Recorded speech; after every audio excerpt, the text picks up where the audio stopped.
Good evening, race fans, and welcome to Podium Esports coverage of the 7th round of the 5th season of Operation eMotorsport iRacing League live from iRacing's virtual Indianapolis Motor Speedway road course in Speedway, Indiana. I'm your host, Rachel Whiteford, joined by my colleague in the booth, Joshua Lee, and our producer this evening is Ryan Bauer. And Ryan is using cameras created by the great Dougie Beard.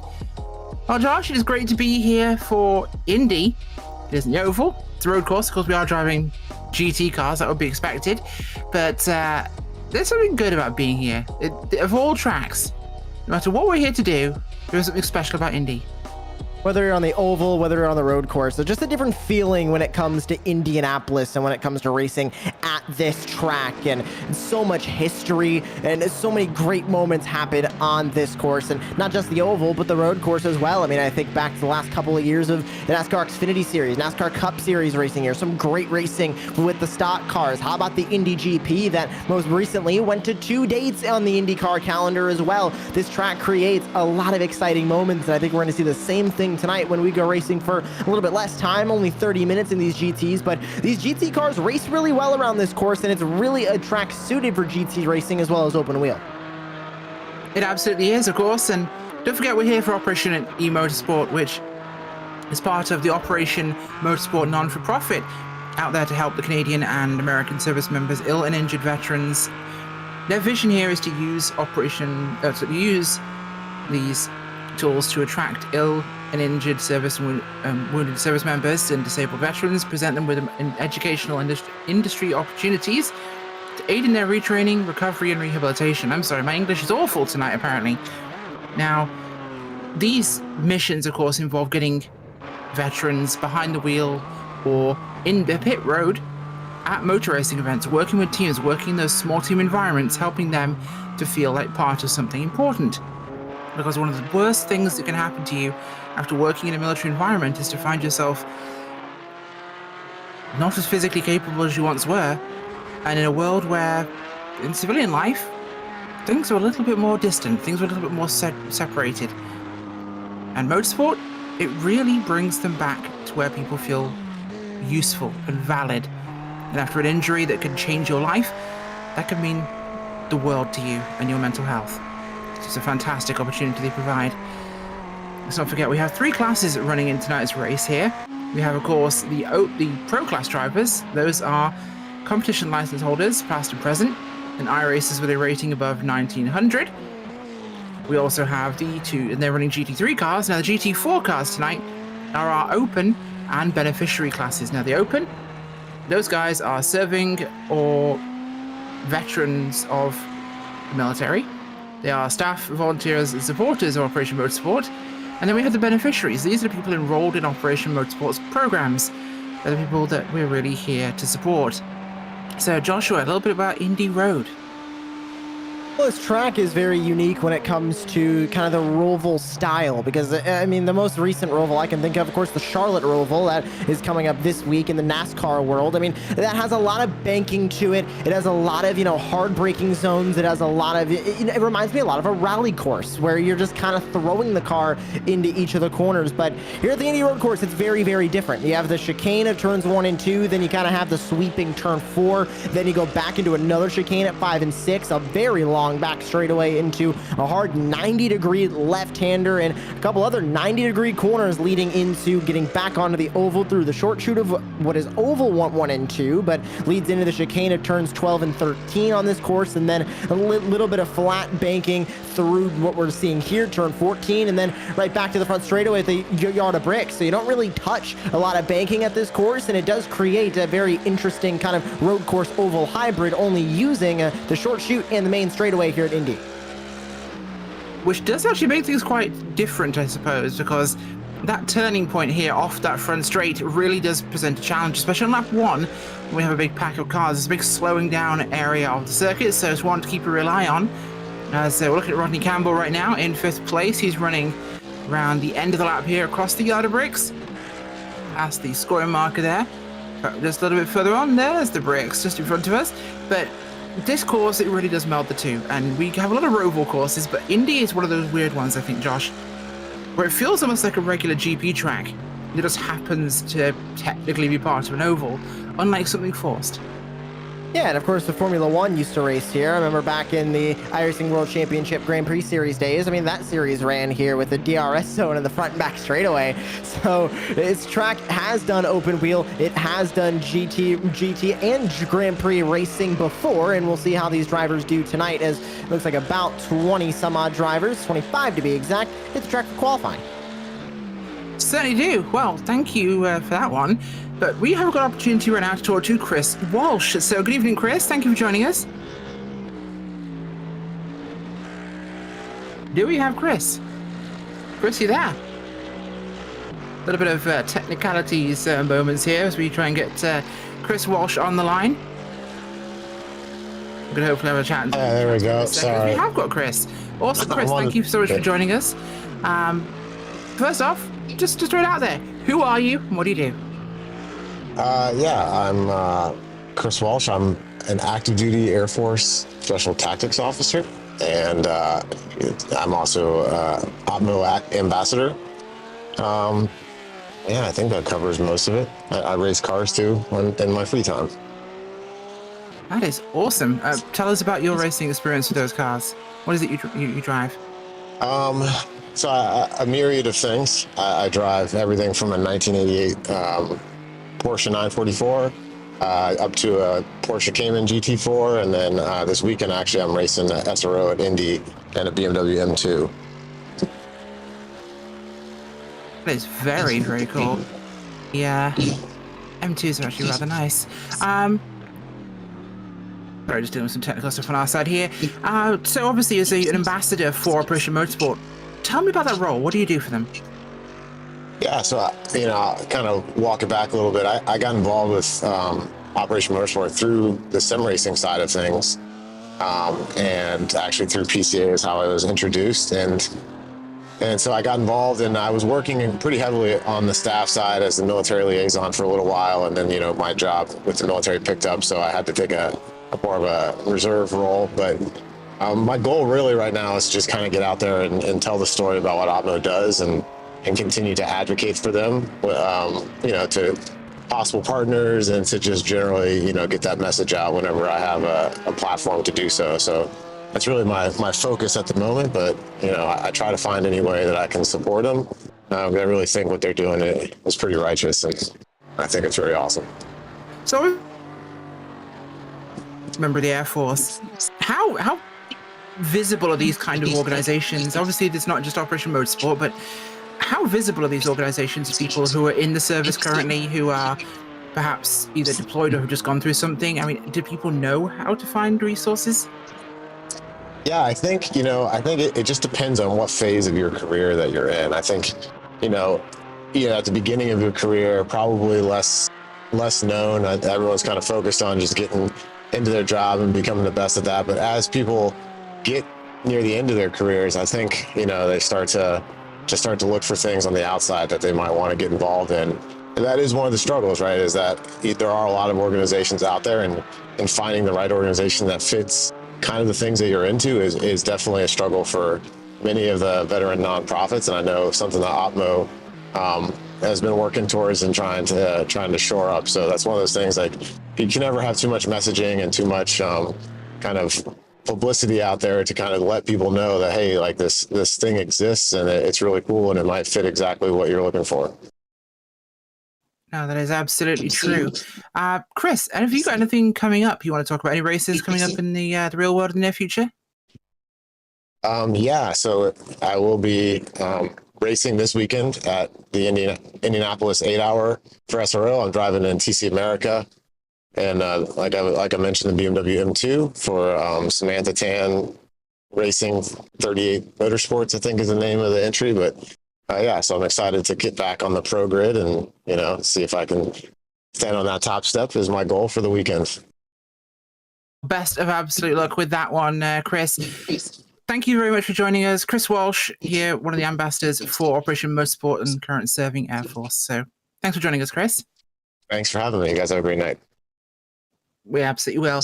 Well, that was fantastic to actually hear that there is a lot of active outreach going on there. So let's take a look at our starting grid here. We've got Tyler Glimett on the pole tonight for the pro class with Liam Rosikas in second, Martin Wallace in third, Ed Nelson in fourth with Rodney Campbell, Joe Stiffel Mara Gonzalez, Hunter Reeve, and Taylor Parsons there for your pro field.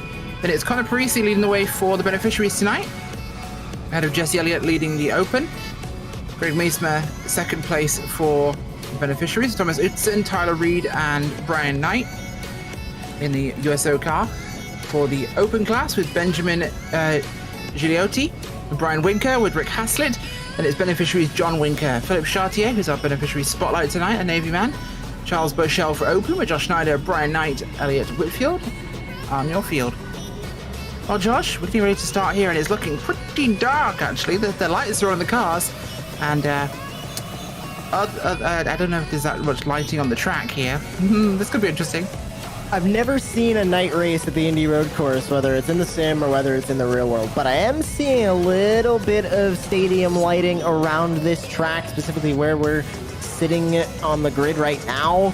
So potentially it could be kind of Daytona Road Course-esque, where maybe a bit of the oval areas, maybe some of those hard braking zones will have some of the ambient lighting, but then the rest of the track is going to be getting into darkness. It's only a 30-minute race, so we're not going to have too much time in this kind of twilight zone, and I don't think it'll get to the point where we're going to be struggling to see these cars like you would in the midnight hours of the Spa or Daytona 24-hour. Hopefully not, no. Well, it's going to be interesting to see what happens, especially with our beneficiaries and Open fields flipped around tonight. It's normally one of the Open guys that pulls out in the GT4s, but it's Connor Parisi tonight who's got the honor in the GT4s. Tyler Guillemette in the GT3s there. Getting ourselves ready to start here. Coming through the actual main part of the oval here, but just backwards before we dip in. So it's kind of like a little part here of turn 2. And then we dip back into the infield, where we're almost going to go through the pit out segment here at Indy. Actually, no, we're going through the start portion again. No, this is the end. Sorry. Losing my mind. Never mind. As we get ourselves out here. It's just behind the pit exit there. You see on the left-hand side of them as they'll come to start-finish line. Field on the controller of Tyler Guillemette. I don't see any track lighting coming on, so this could get interesting for us. With that green flag. Green flag flies. Guillemette will lead the field away there. Big start. It's almost 3 wide at the back of your pro field here tonight. It is going to be 3 wide into turn 1. And they're going to be... Oh, no, I thought they were going to back out, but no, they're going for it. Up the outside, one of the Mercedes there. Take a look. 44 machine as we get our field going from the GT4s now. They're diving into turn 1. Everyone keeping it clean and safe. Good bit of 2 wide racing action there, but everyone makes it through, which is one of the tougher challenges here, Joshua. Turn 1 at Indy Road can be actually really tumultuous. And it is not an easy one to get right. We saw that a lot this year with the stock car racing at this track, but we sit on board Hunter Reeves, 6th currently in that GT field, and another one of these hard braking zones down into the left-hander of turn 7, almost exactly 90 degrees over to the right, and then you go through these last couple of chicanes and back onto the oval short chute between 1 and 2 on the Indy Oval, and that GT4 field now going to be heading their way through the middle portion there, with Jesse Elliott, Connor Parisi at the head of that group, and the Open class led by Elliott, Parisi in the beneficiary class, and then we see 3rd place in the entire GT4 field, and then 2nd place currently in the Open class. That's Thomas Alton. Yeah, it absolutely is. Thomas Allison can get his way through here, trying to make his way forwards towards the front of the group. A couple of cars getting a little bit wide there as we come towards the end of this first lap. GT3 cars coming across the line, the pro field. Now first lap in the bank for them. And it does feel weird. It's still mentally weird for me to see, no matter how much we get races at Indy Road, to see them going backwards down the front straight. That just still feels odd to me as an Indy fan. How about this battle with Benjamin Gigliotti and trying to go to the outside for that 6th spot on the USO guest car, which tonight is being driven by Adam Benaway as we go on board with that number 29. Of course, Benaway, Sergeant First Class, and trying to take control now of the battle for 6th. Then they've got a battle now with, it looks to be, I believe that's Philip Chartier. That's one driver that went all the way to the outside of that group. Looks like Tyler Reed is the one that went all the way to the outside of this group, but is able to hold on to his spot, currently P5 in the GT4 field. definitely is here as well, but beautiful sunset here over Indy as keep our eyes back on this grouping. Elliott leading the way at the moment. He's pushed his way forward, so we'll have to keep an eye on him there. Behind him, Parisi, and I believe it is going to be him, yes, because we believe we have Brian Knight, who's actually in his own car tonight, so not one of the USO rigs for him. Keep an eye on that one as Benaway here. Some slowing down there into one or the end of the lap as they try and find their way in here. I think the lighting's definitely playing with these guys here. They may not be quite expecting these conditions, so finding their marks proving to be more of a challenge, Joshua, than I think they're used to. The drivers that have done endurance racing, whether it's real or virtual, are really going to be used to this, because this is what Chris Ramirez said in our broadcast chat. It's going to be like the 24 hours of Le Mans. It's going to be like the 24 hours of the Nürburgring, 24 hours of Spa, where most of the track, in some cases, all of the track is not lit by any ambient lighting. All they've got is those headlights at the front of these cars. It's going to be a lot like rally racing. If you're rally racing at night, you're not going to see anything except what those headlights are going to light up in front of you. So they have to know where their braking zones are. They have to be confident in their braking zones as well, because not only do you need to get your braking zones right, you still have to keep up pace. You still have to be fast if you want a good result in this race. So you have to make sure that you're confident in your braking as well. You're not kind of half braking, kind of just trying to get the apex right and taking off pace in your lap time. You have to be confident in braking, and we go up now to the battle for 6th in the Pro class between Stifle and Reeve, and you can see these drivers not yet under the full darkness, and with 25 minutes left, we might get close. I don't think we'll get quite midnight hours of an endurance race dark, but we'll definitely get close. Yeah, certainly will be, and it's getting darker very quickly as time progresses here tonight. We're on 3 laps into this thing now as we come into this last sector here, which I think it does break down the Roval feeling here, definitely. We're having no real oval corners playing a major factor in this race. It definitely doesn't feel like a Roval style course. Looking towards our GT3 field here, we're going to break away for Zikas and Guillemette towards the front there. Behind them it's Wallace and Nelson pairing off, then Campbell and Reeve. So we're definitely running in tandems through this one tonight, as you see the car streaking past there with the sun setting in the distance.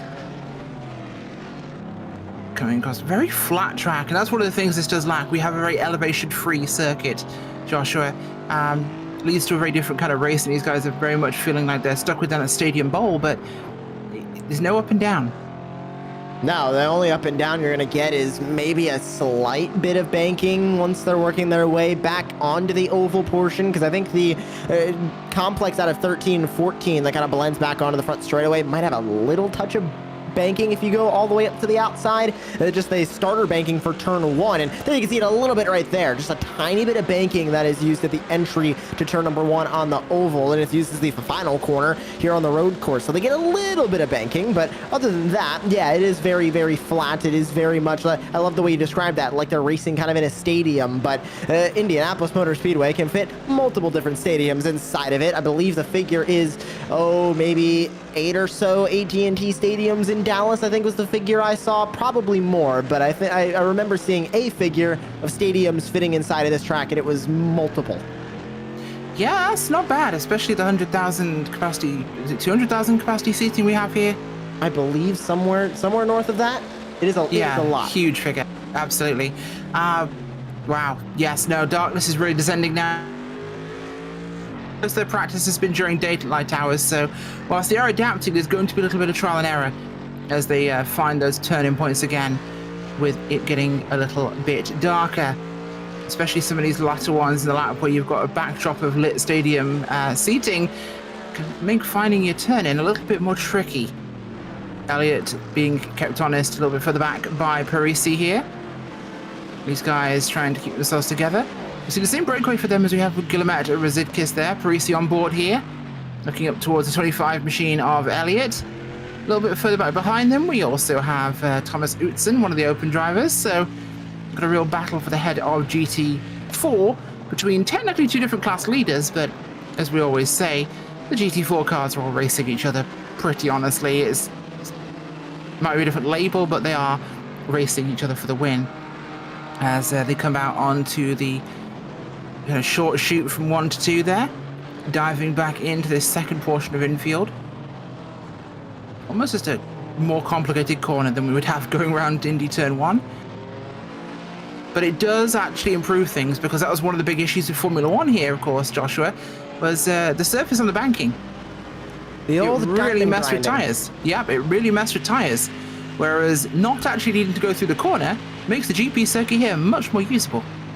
And I don't believe F1 ever really went here when they had that infield of turn number 1 complex. And Nope. It's been a staple of the IndyCar track that has raced here over the last couple of years once that was put in. And then, of course, this track, we had the first version of the Indy road course that was on the iRacing service. And I believe just about last year, we get this, or this year even, we get this updated road course, which from the old road course to now, a lot of things have been simplified, but it also made it a different challenge. On the old road course, it was, I mean, very, very difficult for stock cars to get around it whenever leagues would go there. It was more built for the open wheel. This one's really built for anything, and it still poses the challenges for the open wheel guys, still poses challenges for the GT guys, and it still poses challenges for the stock car guys. So it really made it this kind of hybrid roval oval track that is challenging no matter what car you take around it, but at the same time just being a little bit simpler, kind of simplifies the braking zones and has a lot less left to right. Just a couple of these small complexes that we have here, which is a left to right, back to left, and then back to the right onto the straightaway we're on now. Yeah, absolutely is, of course, as this is getting much, much darker from the angle I'm seeing this from. But coming out here onto the chute, diving back into the complex. Oh, little contact there! Oh, round the 175 goes. Was not ideal there. But Tyler Reed, I believe, there. One of those guys involved. Let's take a look at a replay of how that one actually formed, because I think it was just out braking as they turned in there. That was a proper bump to the back bumper of the 175 of Tyler Reed in turn 1. That turn 1 complex was a huge talking point when it came to the NASCAR calendar and when it came to the NASCAR races here. And we're seeing them work their way through the middle sector down the back straightaway here. But it was looked to be Adam Benaway that either he completely missed his braking zone with the Dark Rachel, or the 175 kind of backed up their braking zone too much going into turn number 1 just because of it being so dark, or actually into the turn number 12 complex. I thought it was turn number 1. It looks like it was turn number 12. Very similar looking turns, and there it is. And yeah, I just think Adam Benaway maybe just missed that braking zone a little bit. You can see how dark it is getting down there. So I don't blame Adam Benaway for missing the braking zone there when these drivers, for the first time, almost all of them are racing in the complete dark and on this track. Yeah, they absolutely are, which is going to make things a lot more tricky for our drivers here, as we're about 10 minutes into this thing so far, and other than that one real contact, it's mostly been guys running a little bit wide, running on board with Hunter Reeve here, your pro class. Hunter is currently 6.8 seconds adrift of the leader, Tyler Guillemette. He and Rizikis have made a bit of a breakaway, though, 2.5 seconds up the field. Don't forget, we do have pit stops in this race, so that is something they will have to take into account. I am seeing, though, the front straight here, Joshua, doesn't appear long enough for any draft passes. It's just too short. It is long, and same thing with the back straightaway. It is long, but in the GTs, it's pretty short when you compare it to, I don't know, front stretch at Monza, and when you compare it to the back stretch at Le Mans. I mean, it's definitely not as long as those. I mean, it is a proper DRS zone if we're taking F1 cars here. It is a proper push to pass overtake zone if we're taking Indy cars here. I'd say the slower speed open wheel cars, you can get some good slipstream, but yeah, no, it's just not enough for these high speed GTs with no push to pass overtake help, no KERS help, no DRS help. You're kind of struggling to make anything happen, but the 5 is going to make something happen there down the front straightaway, and Tyler Guillemette is going to try and grab a spot away. Appears to absolutely be, as Guillemette will go for that one. Keeping our eyes on the field darting through here. The darkness really starting to fold in on the race here at the moment. That's going to really play with a lot of these drivers, especially with the faster cars coming past. Some of these guys may not be quite as used to the multi-class racing, so it could definitely be a troublesome event for them as we're starting to see lapping occurring. We'll get to see a lot of confusion and misdirection as headlights kind of mingle with each other on the racetrack. As faster cars coming up behind, judging braking distances, of course, and gaps when you're passing the slower class will become a lot more difficult. Coming to this latter lap section here. course, it's just presented a unique challenge. It's the first night race we've had with Operation E Motorsports, so these guys are going to hopefully have learned something from this. But you know what? I am surprised. Not a single one of them is driving headlights out with night vision. Come on! It's meant to be the beneficiary class, the open class. There's veterans everywhere. Why is no one, practicing their tube driving? Come on, get the nods on. I think we need night vision visors added into iRacing now. That would be cool, would it not? I mean, I'd be down. I'd run a night race on only nods. Although if we can get quad tubes, that'd be fantastic, because then you could actually have some depth perception. I think the one thing a lot of people don't realize is that Hollywood tells you night vision, it's just green daylight. Yeah, no, you have, with a lot of the systems, very little perception of depth, so it's quite a challenge. But what is not a challenge, though, is Rosicus and Guillemette. The gap is down slightly, but it is still Guillemette's show. He's not been passed yet by the Canadian driver, and they're coming up on another big group of lap cars ahead of them. 3 cars from your GT4 field, and they're not quite there yet.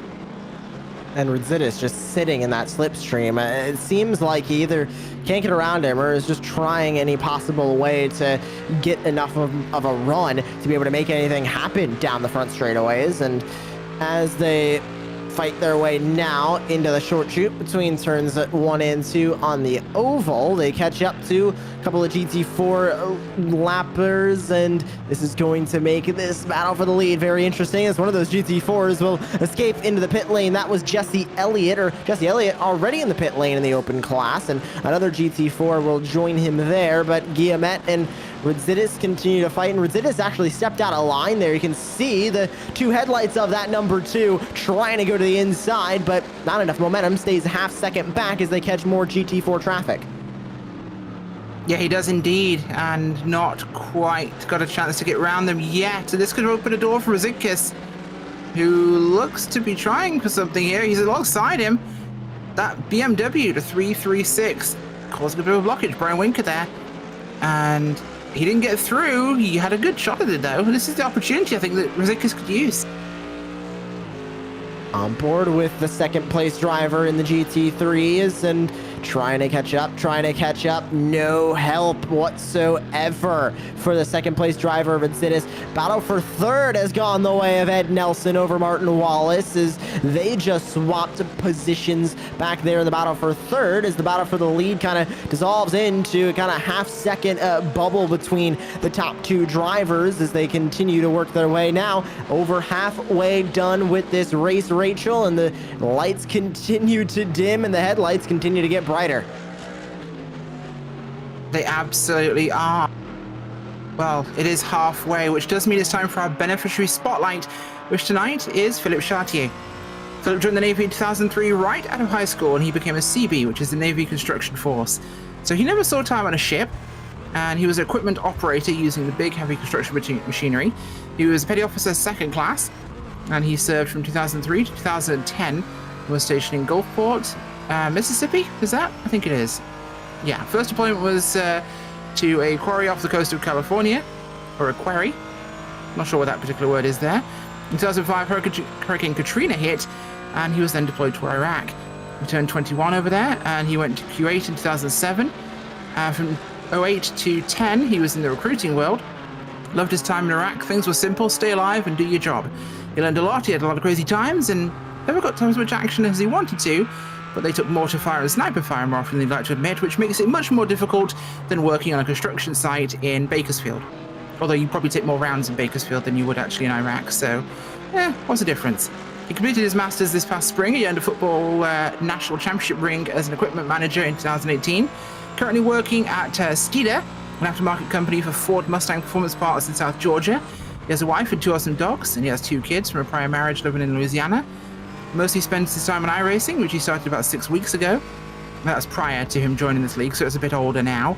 He loves doing car events in his Mustangs. iRacing's helped give him something to look forward to. He's competitive by nature, gives him a new challenge to get his mind off the daily world. Besides seeing his wife every day, he gets to ride cars in places he can only dream of seeing. He also gets to make new friends to chat with and help him improve. He used to sit in a recliner every day without much reason to get up or get dressed. Now he's barely in it because he gets home, he gets on his computer, and he starts racing until he gets time for bed. So his wife might be a bit sad about that one if she's not going to get to talk to him as much. But well, certainly seems like it's definitely helped him out there. You can see him on the screen there. Is that a shovel he's holding? I can't tell. I'm going to pretend it's a shovel. CPs like shovels. In terms of our classes right now, it is going to be Tiger Lamette with Ed Nelson in second, Hunter Reeve in third. We're getting some pit cycling happening here. Connor Paris and going to be Meismer and Knight for the beneficiaries, with Oatson, Haslett and Winker for your open classes. This is really dark out here right now, like actually dark here. So, yeah. They've definitely got the wild one on this one. This is going to be something unusual for these drivers, but it's entertaining for us as they can't work out what the track limits are, as you can see on screen.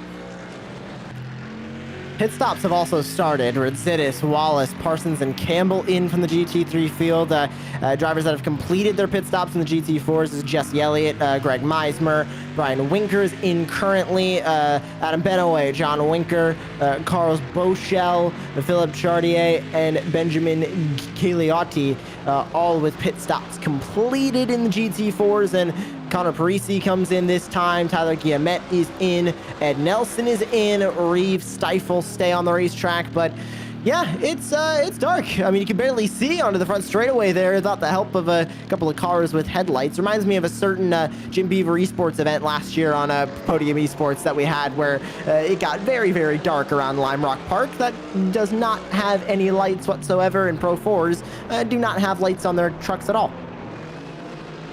Yeah, I've been in the same spotlight with Skip Barbers at Mid-Ohio. It becomes a very interesting exercise of, can you see the brake light? You'd better hope you can. Guys all on pit road here, serving their times and getting themselves sorted out here. We had a little contact with Hudson and Whitfield in turn 1 on lap 11, so that was a couple of laps ago now, but we missed that on the screen, so we'll just mention that happened. But these guys are going to be hoping the next 10 minutes goes very, very quickly, as it is unusual for. Only 10 minutes left now, and of course the pit stops will round their way out. Net race leader at the moment is Ed Nelson with a 1 second faster stop than Liam Radzidis, as we see that battle right now at the net race lead. This is the battle for third currently. Radzidis going to the right side of Ed Nelson in a drag race down the back straightaway, and it's not going to be enough for Nelson to hold on, and Radzidis gets by for third. Yeah, he absolutely does there, gets it in place, and will be recovering his position. I think some of these guys still need to hit pit road as we run down towards the end of this thing, so we'll see what we shake out with once we have net positioning in place. Muzik is working through some of that traffic. You see him there on the screen. This is definitely Indy like I've never seen it before. I could safely say I have not been in this position, but that was busy there in the corner into that second infield segment, Josh. That got a little hairy with the different passing. And this, as it gets darker, we're going to see a lot more creative passing, I think, because it's not going to be easy to see those braking zones. And, you know, normally when you're trying to make a pass, you're side by side. It's kind of a game of chicken of who's going to brake the latest. I don't think it's quite possible with the amount of sunlight and no light really at all around this track that we have. You kind of have to get to your braking zone and stick to it, or else you're going to end up off those non-existent track limits that we see around the track. Yeah, you really are. Those track limits are getting used heavily by these guys who just can't quite make out where that's meant to be. It is definitely making things a lot more unique than I think we've had in the past. Reeve leading the way currently as he goes down to the entrance to pit road himself. The rest of these guys will be cycling through here, I expect. Guillemette, though, is behind Radzidis, and I think they've both stopped, so this is going to be an interesting one to see how that shakes through. I think Radzidis has just been luckier when it comes to traffic here, as Guillemette's definitely struggling a little bit more.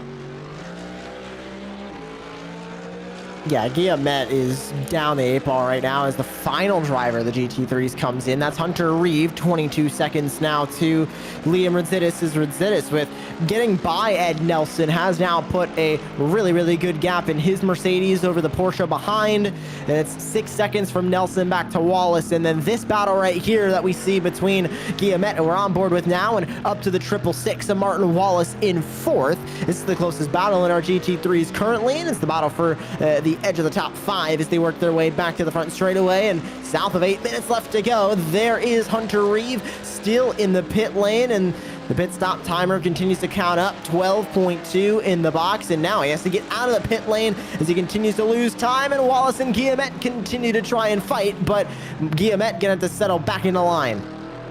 He really is going to have to settle back in place there as he works his way here. I think that's going to be the 666 ahead of him with Wallace, like you mentioned. That is for position technically, although not net, I don't believe. But they are equal speed, so they're both pitted, so this is actually for position. Guillemette really had a struggle when it's come to his pit service, so yeah, this is unfortunate for him. We are going to I see Mazikas take that lead once this cycles. The gaps are pretty huge though. Yeah, Reeve has got 21 seconds. He has not pitted yet. He's trying to go to the end here. That could be brave. That would be very brave. I don't know if it would work, but it would be a good out there strategy. It would win for oddball strategy of the race. Would it win? No.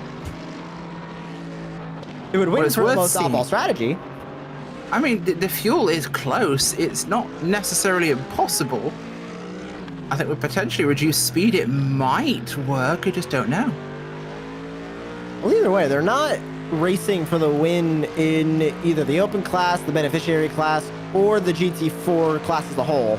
So, I don't know. But what I do know is the battle between Wallace and Guillemette is far from over as Guillemette pulls to the inside to try and get by Wallace, and it'll be close. They'll have the advantage heading into the braking zone. Late braking for the 5, but he's going to overdo it a little bit. But that tiny bit of runoff area, Rachel, just helped him at turn 1. Guillemette keeps 3rd. He does for now, yeah. Guillemette just holds on to that, but got one round. I think that is him. Guillemette just lost it there. As I'm trying to work out here, one of the infield sections, I think towards the back there. Wallace in the grass. Yeah, he got sideways, which is not going to be helpful for him. Wallace is in the grass as well. This is definitely good sideways for a lot of these drivers. I think they both independently had problems. I think the five of Guillemette drifted a tiny bit going through that corner, but I don't think Martin Wallace made any contacts to the 5. I think it might have been 2 completely independent incidents that just happened, and Martin Wallace hit the grass and ultimately ended up with the worst out of the 2. Yeah, I agree with you. I think it wasn't really anything that was synchronized there. It just happened to be at the same time. So unfortunate, but these guys obviously going to have to adapt to this and work forwards.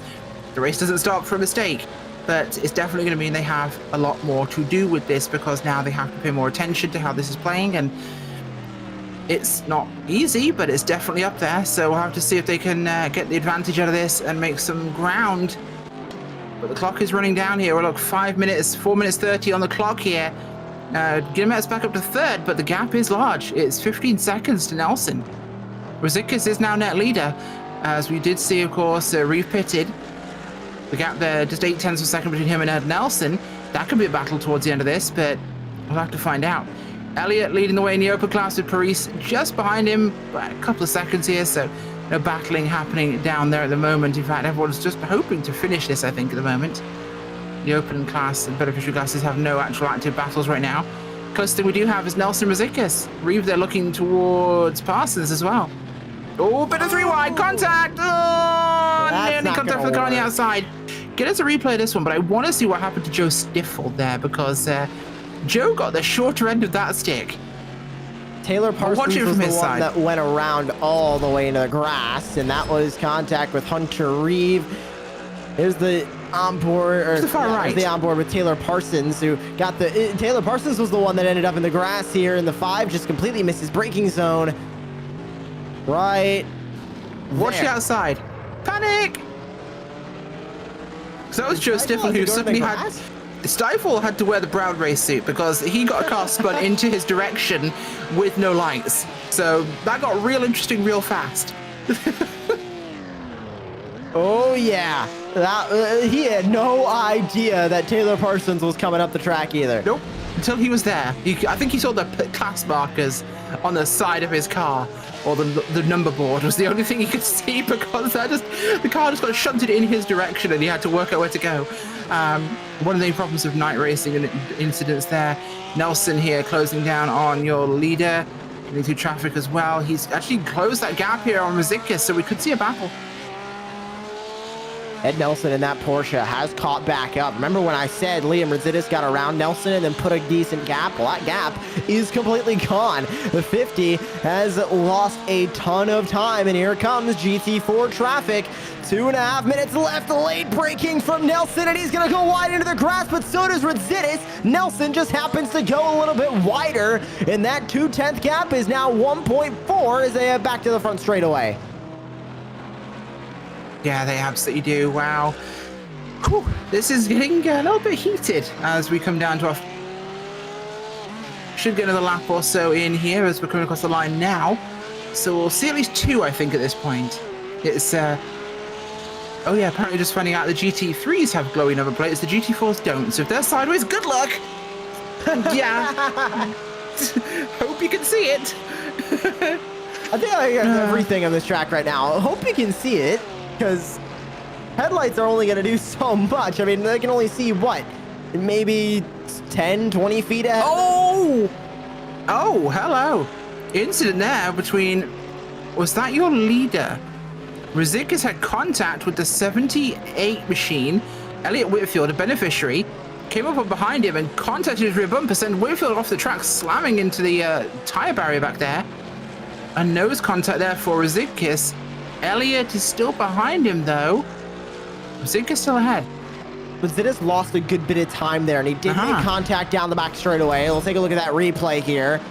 But yeah, there goes the blue GT4 off onto 2 wheels in the background. Going around, I believe that was Philip Chartier. No, it was somebody else. It was Elliot Whitfield there, running P14 currently. And there's the contact with Rizidis. I just think it's another one of these things about the darkness, Rachel. He could not see that GT4 in front of him as Rizidis, 2.5 tenths clear that Nelson. White flag out this time. Yeah, and white flag is out this time by, which I think is a relief for a lot of these drivers. This has been a real stress test here. Now Ruzicka's dealing with a bit more lap traffic now. There are a couple of cars up ahead here. It will be white flag here. This will be the last lap of the race for these guys. Thomas Hudson clear on his own in the field there. Jesse Elliott on his own. Connor Paris on his own, so nothing happening there. The battle here is Ruzicka and Nelson, which is closer, I think, than Ruzicka would like. Down the back straightaway, and Rizidis having to deal with a bit of GT4 traffic as well. On board with Ed Nelson. What do they do heading into turn 7? Nelson late braking. Is it going to be as bad as we saw a couple of laps ago heading through the turn 12 chicane? I think that might be his last opportunity to get this lead, Rachel, is a late braking move in turn 12. 7 tenths is the gap as they race back to the short chute. Yeah, racing back to the short chute is. The gap has opened up here, which I think will make a difference to this as we head out to this short little segment towards 1 and 2 of the Indy Oval track. Is it going to be time? No, I think the gap is too big unless we have any mistakes in this last infield section, which is more than possible. We've seen a lot of guys messing up this entry here. Is he going to push it too hard, trying to stay ahead? Holds it tight. Comes through the final segment. It's so close here with Nelson Ruzicka. Nelson could be close enough. Will he have the draft here? I don't. He's too far away. I can already tell you. He's too far away to make anything happen here. As Liam Ruzicka, the Canadian, will come across the line to win at Indy. Switching across to Elliott now, coming towards the back end of the lap here for him. We'll be entering out very shortly onto that chute. Behind him, Connor Paris is not too far back from him, a couple of seconds drift. The beneficiary and open class winners will come through here. Elliott only gained 1 spot this entire race, and it wasn't for position. It was against the beneficiary class leader. 2 separate classes, don't forget, both driving the GT4, which we always compare as a single race just because it's more interesting that way. Paris has had a strong season so far. Final corners for those drivers. But if I look at this, actually no. It was Poppenhaus twice and then Hogan, so this will be Paris's first time for the beneficiaries, which will be great to see. Across the line goes Elliott, across the line goes Parisi. Fantastically done there for them. Paris, the Air Force man, so we had Chris Walsh on, of course, current Air Force, and Connor Parisi, who is former Air Force, so it's a Chair Force day all around today.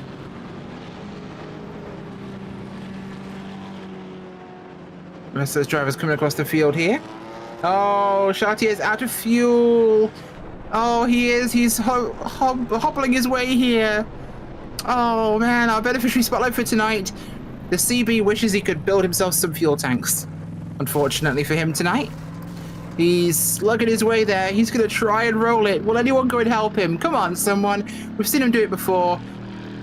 We're going to see someone help him. Here we are, car pulling up behind him. That is going to be, I can't even tell, it's so damn dark. It is the 5, it's Guillemette, the pole sitter, will push Philippe Chartier across the line there. His car beautifully illuminated by the headlights of the car. We can't even see, because for some reason I couldn't even make out the car there of Guillemette.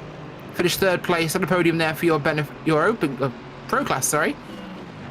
We're going to go to a quick break. We'll be back with your post-race results and the interviews. Don't go anywhere.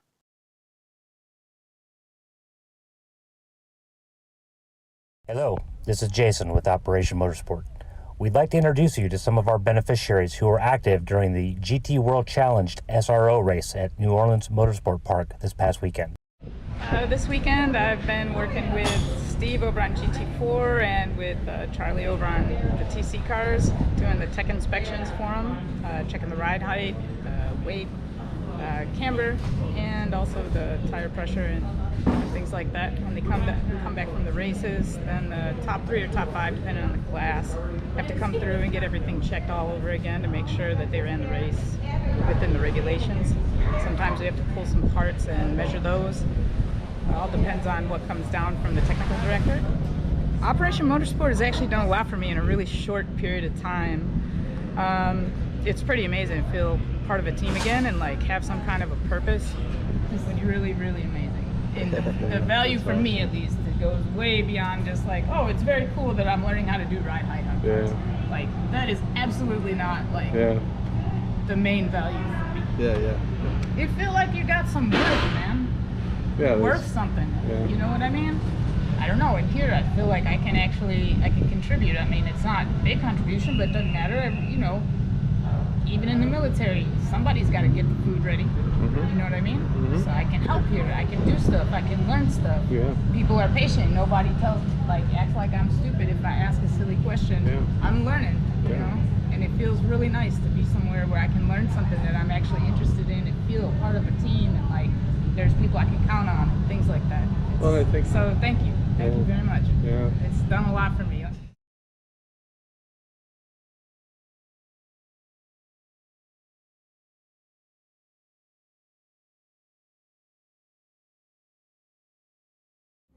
On Remembrance Veterans Day weekend, November 2022, Operation Motorsport is returning to Anglesey Circuit, Wales, United Kingdom to compete in the 12-hour Race of Remembrance. This event allows our beneficiaries to compete as a team, shoulder to shoulder, with other veterans and racers. We want to use this opportunity to honor your hero service.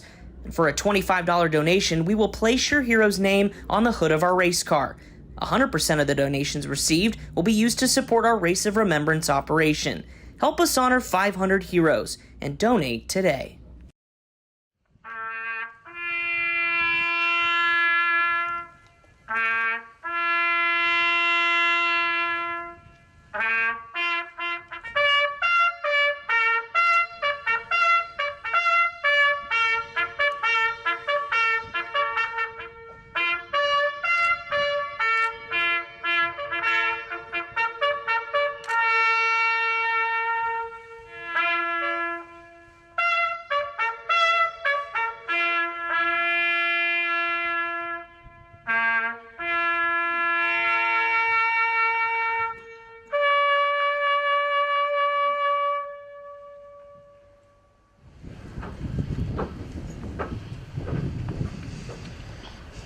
They shall not grow old, as we that are left grow old. Age shall not weary them, nor the years condemn them. At the going down of the sun, and in the morning, we will remember them. We will remember them.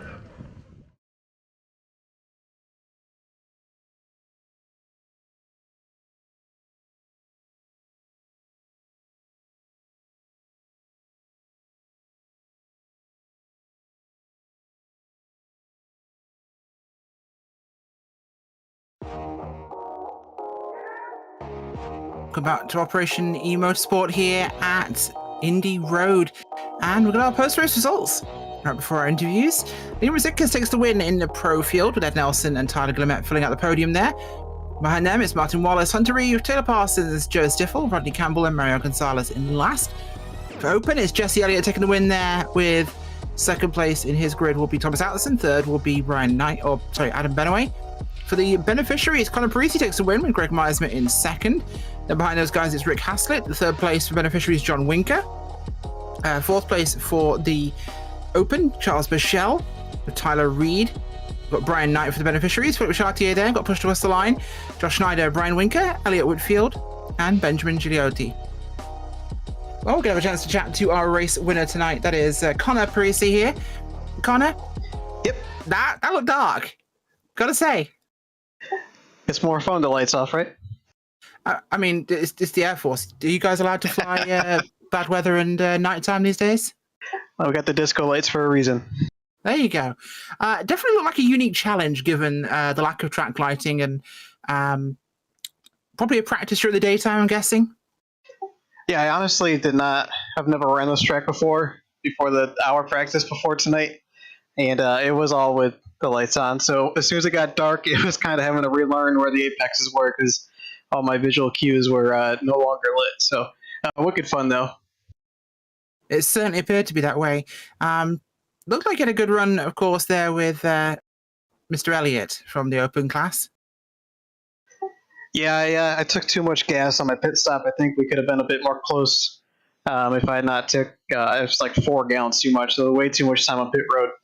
But it was a good one to him. He was wicked fast. I think we were like within a thousandth of a second in qual, so it was a good race with him tonight.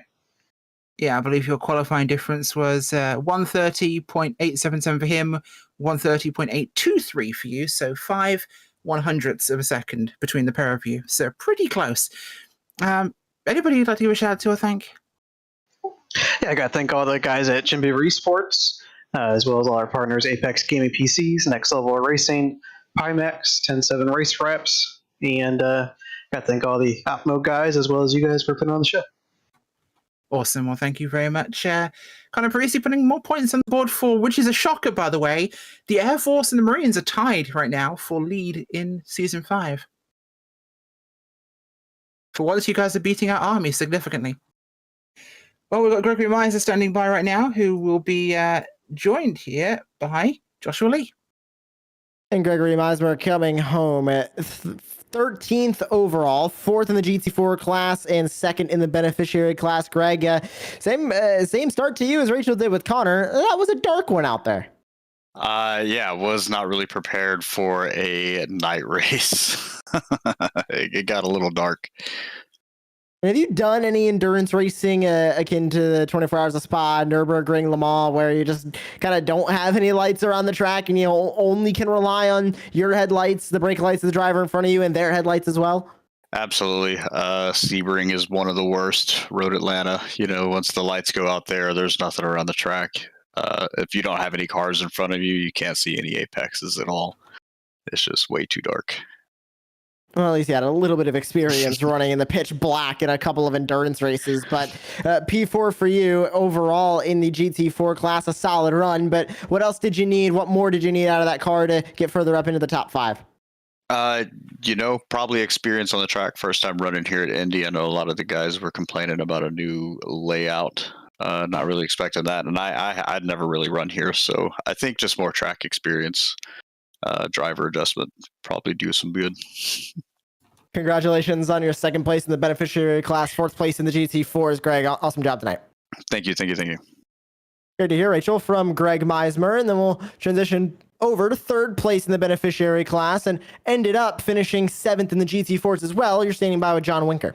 I said, yeah, John, busy race out there tonight. I'm not going to ask you, same we asked the other two about how dark it was. I'm pretty sure the answer will be the same. But just how was it running slightly deeper in the pack here tonight? Because you were in some serious battles this evening with those conditions. Yeah, for sure. There definitely was some close racing tonight compared to some of the last races that I've been in. And yes, the darkness definitely added to some complexity there. Certainly appeared to. Obviously, a unique challenge here, but was it a welcome one? Yeah, absolutely. I mean, I was actually looking forward to this track. I really do like this layout. So yeah. I think we just lost John for a second. Do we have you still?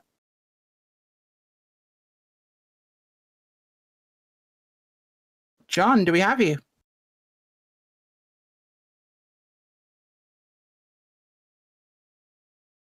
We seem to have lost Jonathan Winker, unfortunately, unless we get him back in the next couple of moments. It has definitely been a busy one for us tonight here at Indy Road. Of course, just for those who aren't aware, Operation Motorsport is a veteran-led and operated non-for-profit based in Brighton, Ontario and Raleigh, North Carolina. They serve Canadian and American service members and veterans and were founded on the basis of 3 simple words: excite, engage, and empower. The promise is to engage ill and injured service members and veterans affected by military service through motorsport activities to aid in their recovery and rehabilitation. To find out more, please visit operationmotorsport.org. Don't forget, our next race will be at Zandvoort on Tuesday, October 11th, which is a 1-hour race. So thank you to the series partners of Operation E-Motorsport iRacing League, iRacing, and the USO of North Carolina. For Jason Leach, Diesel Loader, Chris Ramirez, and the entire Operation Motorsport team. For Ryan Bauer, Gary Sexton, John Theodore at Podium Esports, camera builder Dougie Beard, our producer Ryan Bauer, Cameron Oberdon on social media, my colleague this evening, Joshua Lee. I'm your host, Rachel Whiteford. Thank you so much for joining us for tonight's broadcast of Operation E-Motorsport's iRacing League, and we wish you a good night.